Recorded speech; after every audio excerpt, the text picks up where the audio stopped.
Shalom Bapak Ibu Saudara. Renungan kita pagi hari ini kita ambil dari Mazmur 78. Ini judul pasal ini dibikin pelajaran dari sejarah. Karena ini perjalanan bangsa Israel ya, dari Mesir keluar sampai kepada Daud ceritanya ini ya.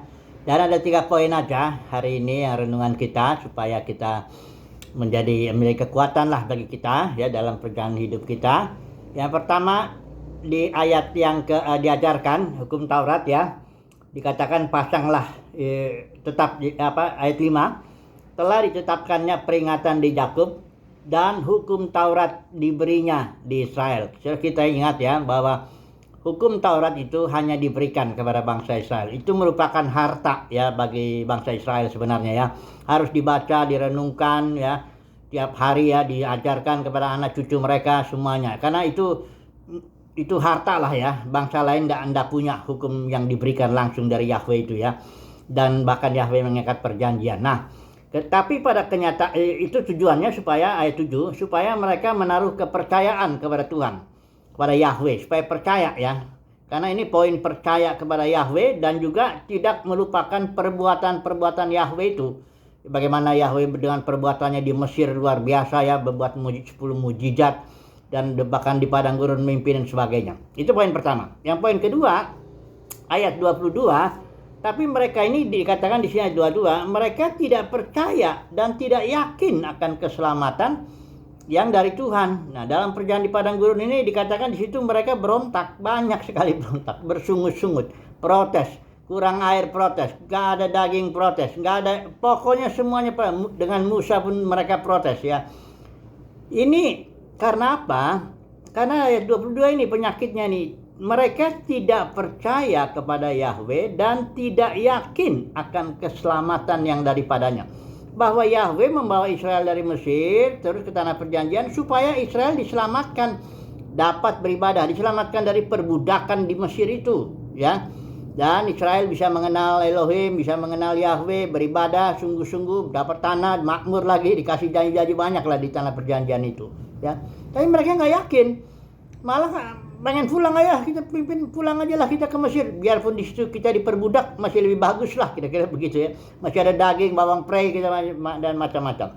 Yang poin ketiga, setelah masuk generasi keduanya itu ya, yang masuk itu Yosua dan Kaleb dan kelompok generasi kedua, mereka di sana banyak menyembah berhala ya. Ayat 56 kalau kita melihat ya, menyembah berhala, mencobai ya kalau saya bacanya, tetapi mereka mencobai dan memberontak terhadap Yahweh, tidak berpegang pada peringatannya, murtad itu ya, dan menyakitinya dengan membuat bukit-bukit pengorbanan mereka itu. Artinya kalau ada bukit-bukit itu mereka bikin di situ mesbah-mesbah, tiang-tiang berhala dan sebagainya.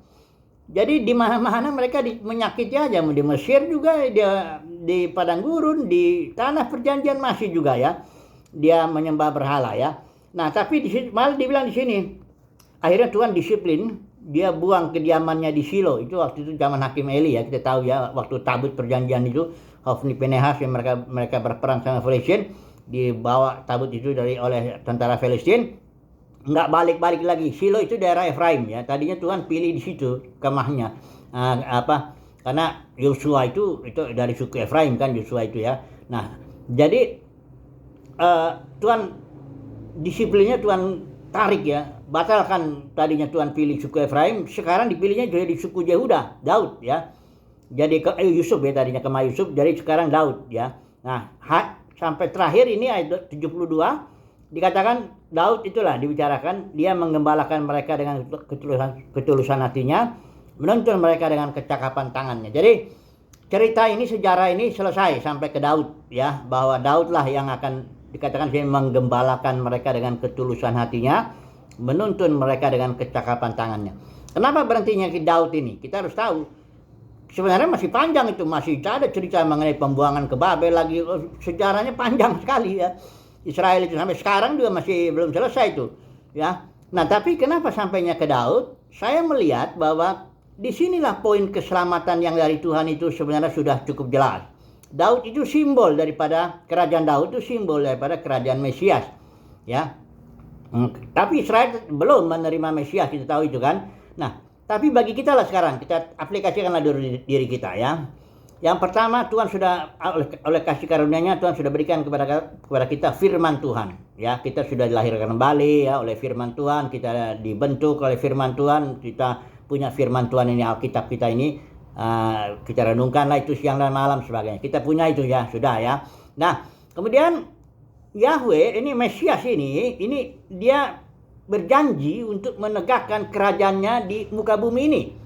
Keselamatan yang daripadanya itu bukan cuma ya artinya kita percaya Yesus nanti naik ke surga sana, nunjau di sana, nyanyi-nyanyi di sana, bukan begitu.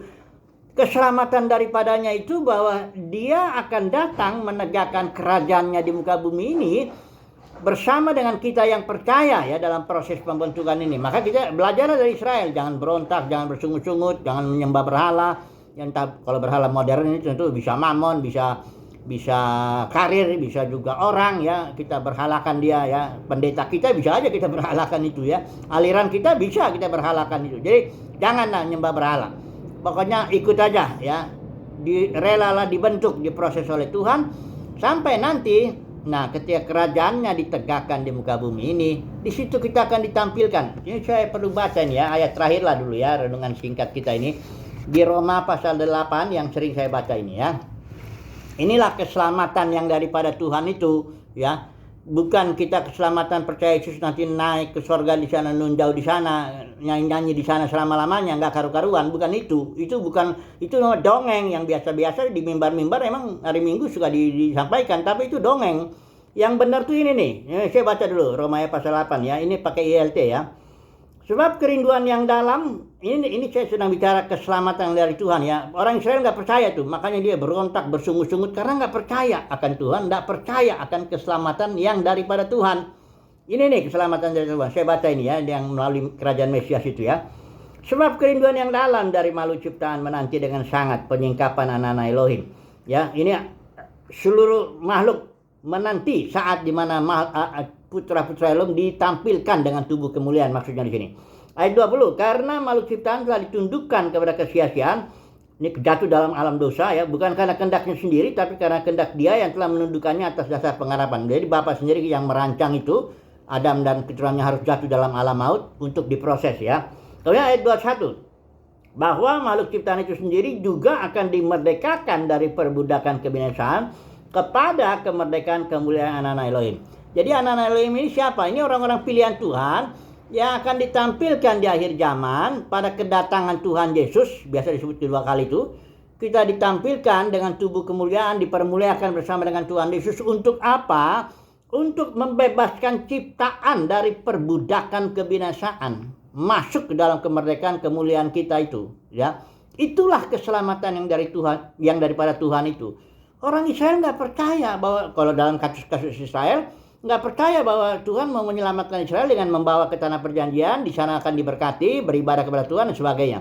Tapi bagi kita gereja juga banyak nih nggak percaya nih. Kita gereja suka memikirkan pokoknya percaya Yesus naik ke surga, nunjau di sana, nyanyi-nyanyi di sana. Itu bukan keselamatan yang dari Tuhan. Itu dongeng para pengkhotbah yang untuk nyenengin telinga aja. Enggak. Keselamatan dari Tuhan itu adalah saudara dan saya diproses di muka bumi ini terus ya, sehingga kita menjadi pemenang ya oleh anugerah Tuhan ya. Dan kita akan ditampilkan nanti di akhir zaman ketika kedatangan Tuhan Yesus dengan tubuh kemuliaan untuk apa? Untuk membebaskan ciptaan dari perbudakan kebinasaan. Sampai nanti Bapa menjadi semua jalan semua. Sampai bumi yang pertama yang kita injak ini bisa bergerak menuju bumi yang baru, bahkan langit yang baru. Itu keselamatan ini dari Tuhan. Tapi banyak gereja nggak percaya, ya sudahlah. Tapi bagi yang percaya saja, karena generasi pertama juga Yosua, Kaleb aja kok yang masuk. Yang lainnya tuh generasi kedua tuh berontak aja, bersungut-sungut, nggak percaya kepada keselamatan dari Tuhan. Matilah di padang gurun, hiduplah sia-sia di situ. Ya, tapi mudah-mudahan ya saudara dan saya mendapat kasih karunia lah untuk percaya kepada keselamatan daripada Tuhan ini. Apa itu keselamatan dari Tuhan? Yaitu kerajaannya akan ditegakkan di muka bumi ini. Kita akan ditampilkan dengan tubuh kemuliaan dan kita akan membebaskan ciptaan dari perbudakan kebinasaan. Itulah dia keselamatan dari Tuhan. Semoga saudara dan saya termasuk orang yang mendapat kasih karunia untuk mempercayai keselamatan yang daripada Tuhan itu. Haleluya. Amin.